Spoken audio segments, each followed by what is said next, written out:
Hello guys, welcome to StudyIQ. My name is Amit Sani and I welcome you in this daily Hindu analysis video. In the morning these videos come, in the evening TIB videos come, and both are having important facts, MCQs and the important data. So do not miss any of the lesson, and let's start the lesson. These are the numbers there you can call and you can ask for these pen type courses, and you can chat here in the chat section if you have any kind of query, any kind of question regarding these courses. 60% off is also going on, and these courses, they are created by experts, saving lakhs of your rupees. Extremely important. These are the 3 open trading border posts between India and China.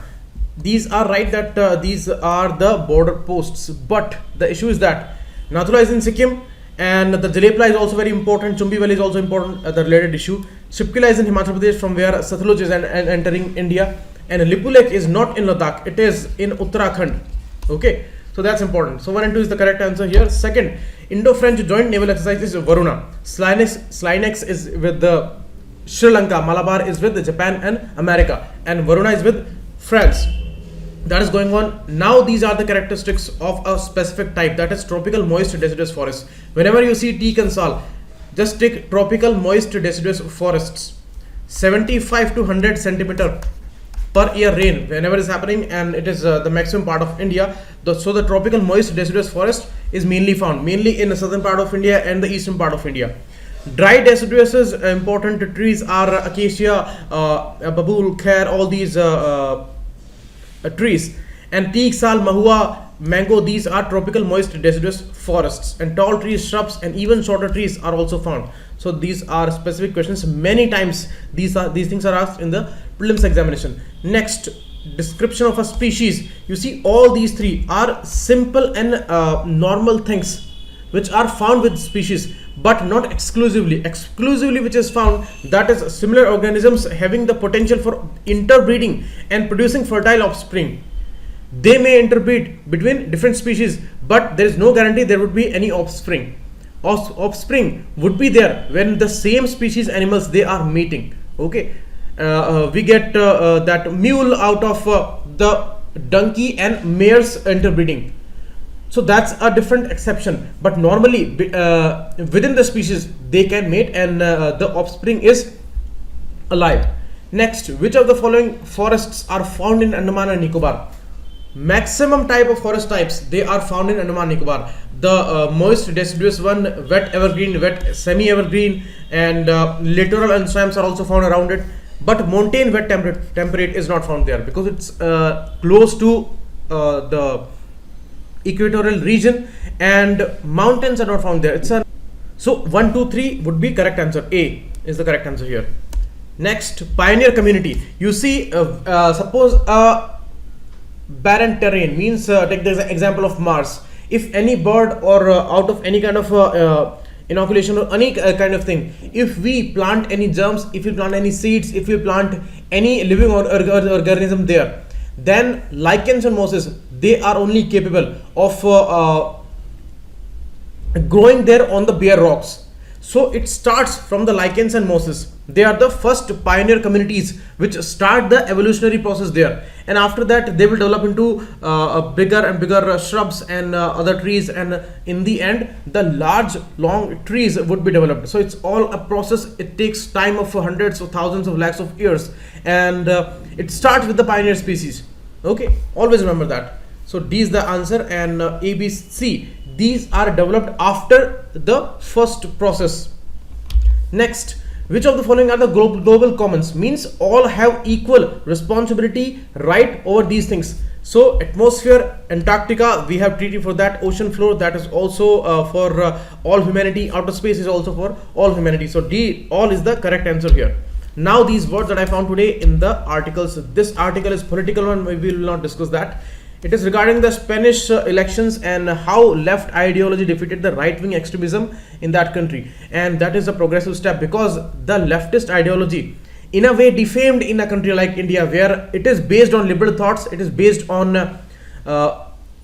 in a way some socialistic features, and it is based on the common understanding of the educated people.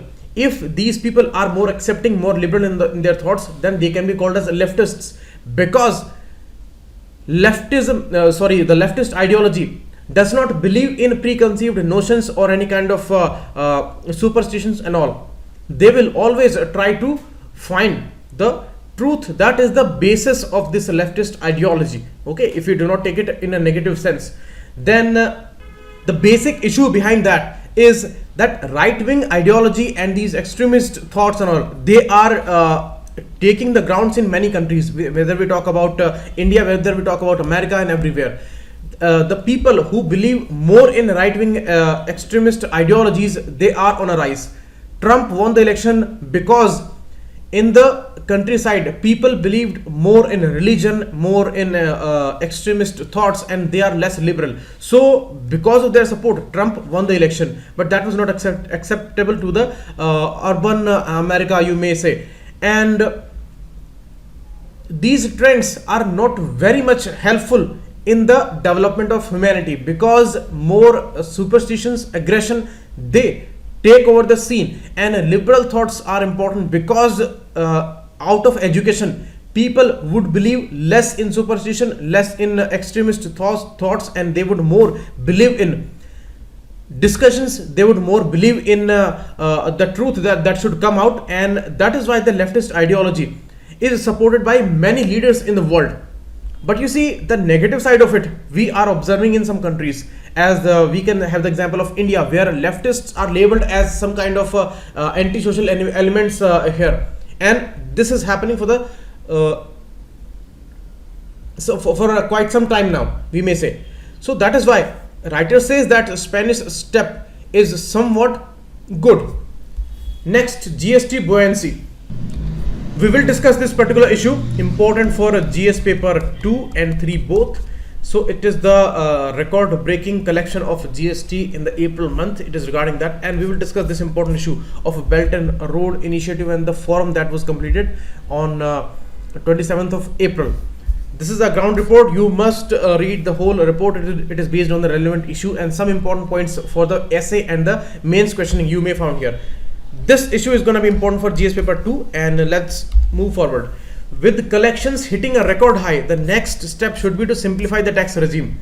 That's a good suggestion, because now the collection is good and it is historical since it started 2 years back, and now in the month of April it was a great boost. If we compare it with the last year's data, then 10% increase is there in the collection. It has hit 1,13,865 crore rupees, and that's a record.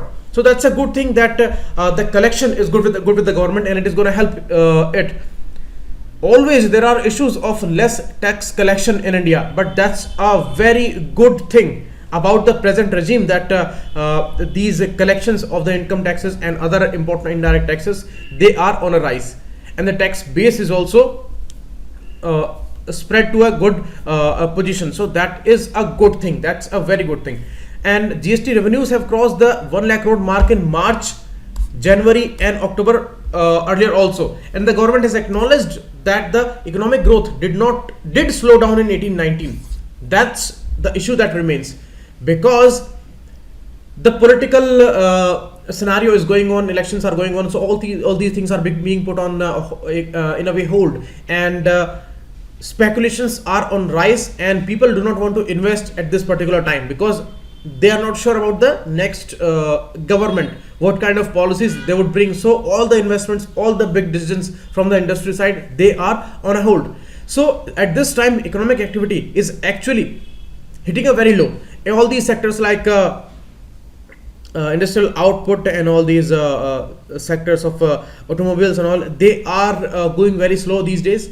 And this is why this is some kind of a question also to many experts, that given the lackluster economic activity in India witnessed across many sectors in recent months, how this thing became possible, that the record collection was possible, because the economic activity is not much. So the collection was bigger than the expectations.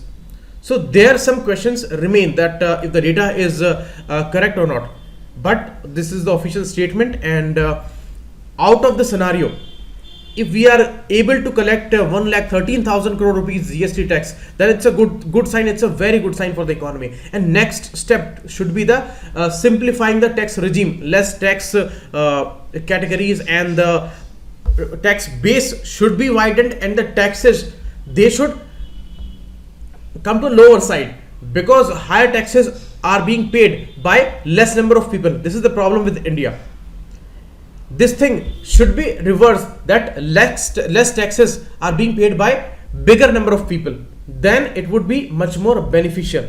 Okay, next, an image makeover of the Belt and Road Initiative. Why image makeover? Because China is taking a soft stand. It is being very much explanatory in its discourse, and the issue is about India's attitude is also very important here. Writer says India's attitude has to be set in the larger picture of the relationship with China. As I told you, when China is taking this stance that we will not spoil our bilateral relationship for this issue, and we will wait for India to understand this issue and to come on board. So that's the really good language China is using for India. Otherwise, these things would have been very much problematic. Always it is talking in the provoking sense, and that was not good. But now it has taken a calmful stand. That is very, very good, because many big countries, they are joining the platform.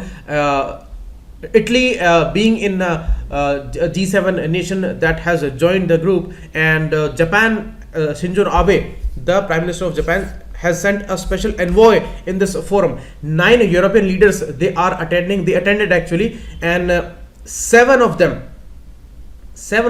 are from European Union. So this is a very boosting thing for China, and China is very much confident now about this global goal, and it is saying that it is not about China, it is just a proposal by China for a global thing, and we will take these things all through the consensus and the other multi-stakeholder approach, and we will promote the multilateralism, and whenever the bilateral issues, they need a boost, we will give that.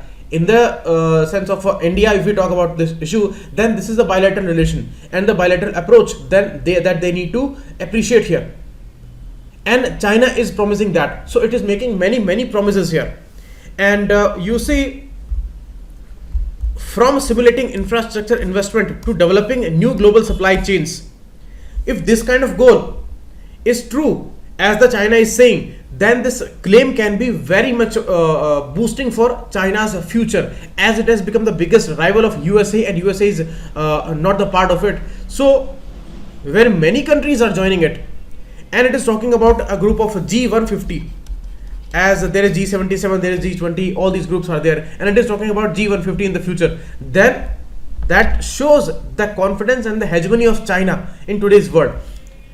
Chinese leadership claimed that attendance rebutted allegations that BRI is a geopolitical tool, and China is using that in an exploitative manner, and the debt trap issues are also going on. So China says that all these allegations are proved to be wrong now, because many countries, they have attended this important summit, and concerns about the viability of the BRI projects have not dissolved. It is just that immediate benefits sometimes obscure the direness of the future consequence. China is saying that whatever allegations are there, they are for some time, and they will not remain for long, because our intention is good and we are moving in a very positive direction with a multi-stakeholder approach, and whatever some negative consequences which are visible in some countries, and they are claiming about the debt trap and all, they will not stay for long. So these litany of complaints which are there regarding this issue, that China is prioritizing its own issues, raw material would be procured from China, non-transparency issues, and valuation of the products, and the financing is by Chinese loans on unrealistic terms, and debt traps issues, foreign companies and private investments are spurned, and corruption can also be there. So all these litany of complaints are already there, and these are for sure, and China is accepting these things, that these are there, but these will not stay. That is a great promise by China. So we have to see if they would prove to be true on all these claims, and obviously it's a Chinese proposal. Obviously China is taking the hegemonistic stand here, but as a big country, India needs to think in a bigger way. A big picture should be taken here. Why? Because the issue with issue with Pakistan is a different issue. This is about the trade. This is about the geopolitics. This is about becoming a part of a bigger global initiative. Although it's by China, but we may play a very important active role here. And this thing we discussed in a separate article which came some days back, which said that we should think about joining a Belt and Road Initiative after the resolution is there of the CPEC issue, CPEC corridor issue, because the sovereignty issues are there. So we cannot allow that, that is for sure. And that is now being accepted by China also. So China says that we will wait, we will not spoil our relationship. Okay, so that's very, very important. And in all these lines you can see that China is taking a very soft stand and a very positive stand it is taking. And it's a psychological thing also. When all these countries are supporting this initiative, then obviously China would be a calmer country in a sense. And Belt and Road as an overarching framework for bilateral and plurilateral cooperation, that aim is very, very good for the world. It was a show of China's self-confidence about its place in the world at the time of churn in global politics. Many issues are there with America. These Iran sanctions, and it is pressurizing all these countries, and we are also having some problems. So these kind of attitudes are not welcomed by the countries, and especially by the economies in transition and the developing nations like India. So if these things are coming from our region and we may become a part of it, then it's a huge thing. And I have always told you with previous articles also that in Hindi Chini Bhai Bhai was a very important dialogue, and it was very futuristic one, because you suppose a condition where China and India are great in terms and they both are going together, then America or any other country, they would not dare to spoil the situations here, and any kind of sanctions and all, they would not be invited, because these are two biggest countries. Population combinedly is close to 3 billion, so it is half of the world. So we would not need the great support of any other big country. But things are bad with China and India, and in a way America is a trouble for many nations, and some issues remain there in Indo-Pacific region, and USA can actually visualize this thing in the future, and that is why it is scared, and it is trying to allure all these countries like India and all, and it is very much active in the Indo-Pacific region. In yesterday's PIB lesson we discussed this issue, that it is going to invest in this region, and it is talking about the ARIA Act. ARIA Act is important, Asia Reassurance Initiative Act. It is all about Asia Pacific region and countering the Chinese hegemony here. So that's very important. And one more important point of a digital connectivity China is talking about. China is saying that this thing is ignored. Otherwise, it's a very important aspect of this Belt and Road Initiative. We are going to create a digital Silk Road for 21st century, and that is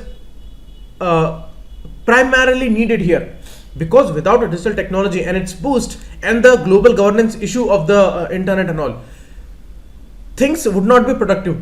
And if these things are possible, then these things are the best thing for the world, because the world is totally concentrated on digital connectivity and the digital governance and the autonomy here. Russia has also passed a law regarding this governance of the internet issue. Okay, so all these things are very much good if these are realized in the same sense as they are putting it. Okay, so India has to think about the larger picture here.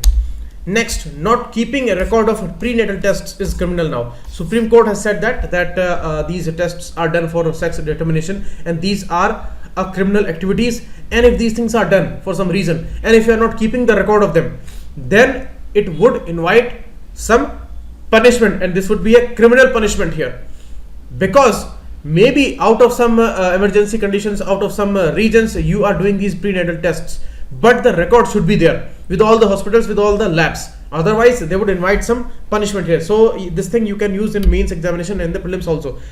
Now about the Ganga issue, more than 28,000 crore rupees they are sanctioned. Only 6,700 crore rupees are spent till now, and out of 100 Ganga series projects, only 10 are completed. That's really a big trouble. They made many claims that we would commit suicide if these kind of goals of regarding Ganga, they are not completed by 2018 year. This is 2019 going on, but you see the progress here.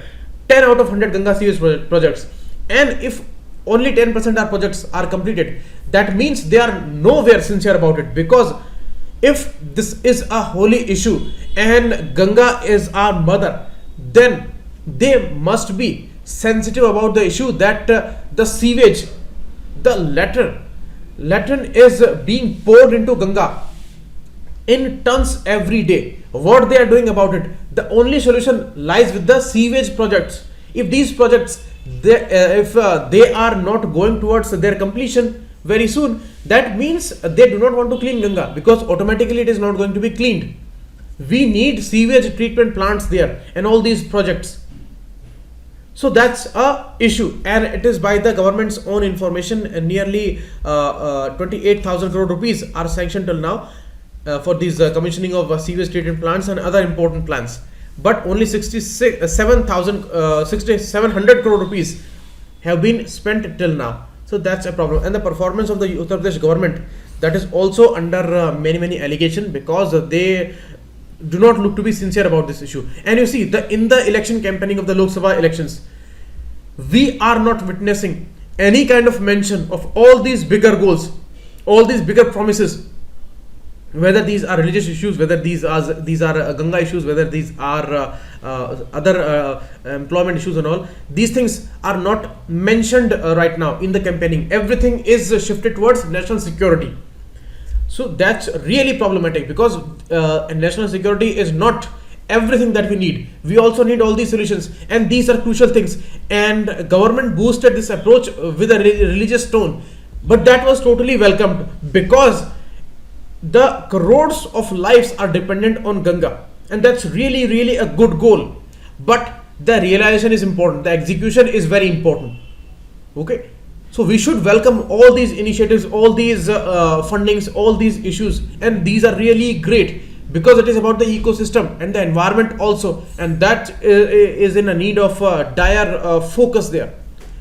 And now, about the Ganga Action Plan, it started way back in 1985, and 1993 phase 2 was started in May 15. Government approved the Namami Gange program. They announced it in 2014 and approved by government in 2015. And it was a central sector scheme, means whole funding would come from the central government.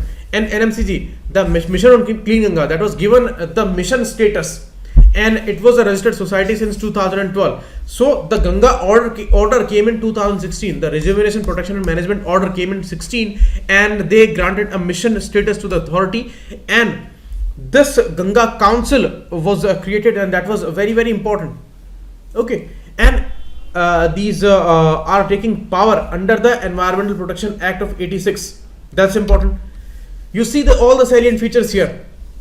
Creation of National Council for Ganga, River Ganga, and the chairperson would be Honorable Prime Minister, and NGRBA was the earlier body. It has replaced that, and monitoring implementation, all the mechanisms, milestone, timelinesses, and all these other important systematic goals were put on place. And this authority would take power from Environmental Act of 86. And NMCG will have a two-tier management structure: Governing Council and the Executive Committee. Governing Council on the top and Executive Committee under it. And state Ganga committees would be there in the states, and district Ganga protection committees would be there in the districts. So these are important facts for the prelims and the mains both. And you see, the Ministry of the Drinking Water and Sanitation, which is taking the Swachh Bharat mission, that has also identified 1674 gram panchayats under this Ganga Gram issue, because they are located on the banks of river Ganga. So they are going to develop them, and all these sewage treatment plants and all these other environmental issues, they will have a boost here. UNDP, United Nations Development Program, has also been engaged as the executing agency for the rural sanitation program here in these gram panchayats. And public awareness, afforestation, biodiversity conservation, river surface cleaning, and riverfront development, and creating sewage treatment capacity, all these are important goals and key achievements under Namami Gange programs. But the execution is going on, and it is being delayed for a long period now. Real-time effluent monitoring stations, they are the most important things here, because they are going to give the right report. And issue of the biodiversity conservation, you see, you must have heard about the river dolphin, which is found in Ganga River. They have a conservation plan for that, education program for that, and 5 biodiversity centers are also allocated here. You see, there are the Naroda, Allahabad, Varanasi, and Barakpur. Through all these areas, Ganga is flowing, and biodiversity centers are important. You must have heard about a very important issue of protection of turtles as a sanctuary near Allahabad. They have actually identified that place, and that conservation would go on. These are river turtles, and other important biodiversity centers are also defined there. So that's a very important thing regarding the Ganga and its mission. Next, Asia Pacific. You see ADB, Asian Development Bank, that was there in a lot of highlights. It supported the metro projects in India. The biggest one till now is Mumbai Metro Rail project, and it has supported Jaipur project also. It is going to support the Indore and Bhopal Metro Rail projects also. So it's a very important body. AIIB is the main rival here, regional rival, but they are saying that we will go with cooperation. ADB is existing since 1960s. Philippines, Manila is the headquarter, and this 52nd annual meeting is going on in Fiji. Fiji is an island country. Suva is the capital, and it is located southeast to Australia. So that's very, very important. And they are talking about the Asia Pacific region. It is not the growth prospects for India. It is regarding Asia Pacific region. So that's important. It's a big region, the biggest one where the biggest number of population is residing there. Next, don't terminate the GSP benefits to India. It is being said by US lawmakers. 25 lawmakers are warning Trump administration that these things are not going to bring positive consequences. And already this Iran issue is going on, and when they decided about this termination of GSP benefits 2 months back, now this period is ended, this notice period is ended, and now what is going to happen, we need to see. Although they are ending this issue and India would need to pay many taxes under it, but that would not invite a positive stage, because India would be frustrated with that. These things are being said by US lawmakers here, so that's important. And they are saying that India's termination from GSP follows its failure to provide the United States with assurance that it will provide equitable and reasonable access to its markets in numerous sectors. So everyone is afraid that India is a huge market. If India is going to block this access, then how we are going to earn there? Because India is one of the biggest market today, and that is the biggest positive point with India. Whatever respect India has today, I'm telling you the truth, whatever respect India has today internationally, that is all because of India's huge market. This is all a trade and economic issue that is giving us the biggest edge there. Otherwise, we are performing very bad in many sectors. We are growing in our economy because of our huge market. So that is the biggest thing. And all these bigger companies in the world, they want to get in here. They want the advantage here. So that's why they are wanting Trump administration. Next, Indian adults unaware that they are ailing from hypertension. Half of them, they are diagnosed, and many of them, they are undiagnosed. Only 8% of them, they have their blood pressure under control. So that's a scary situation. India is a country, a smoking nation. Most of the people, they are smoking. Most of the people are drinking alcohol, and these issues of hygiene, they are already there. Air pollution is the biggest factor. So all these things are big challenges for India. And this hypertension issue, it would come surely under the NCD issue, non-communicable disease issue, and it is taking many lives. You see, the organs like kidney, brain, heart, they are under a lot of stress because of the blood pressure issue. So we have to think in this area, and war scale like efforts we need to take here, because it may take many lives. And you see, out of this too much blood pressure, biggest cases of kidney failures are there, brain hemorrhage cases, coronary heart disease is also aggravated by this BP issue. So these are real challenges. PHFI, Public Health Foundation of India, read about this institute, and it is giving this report. And the awareness issue is also very crucial. Chhattisgarh like states, they have only 22.1% awareness regarding this issue. Puducherry has the highest number, 80% people are aware about that, but that's not a satisfactory issue. Okay.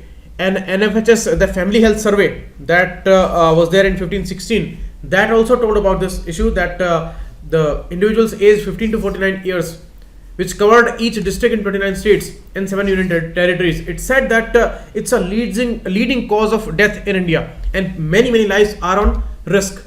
So this is all for today, and the questions I will provide in the evening lesson, in the PIB lesson. so that you people would watch that lesson also. That's very important lesson, and maybe you are ignoring that, but that is much more important from the prelims point of view. So all these questions, around 10 to 15 questions, we are going to discuss in the lesson. Thanks a lot. Keep watching. It was Amit.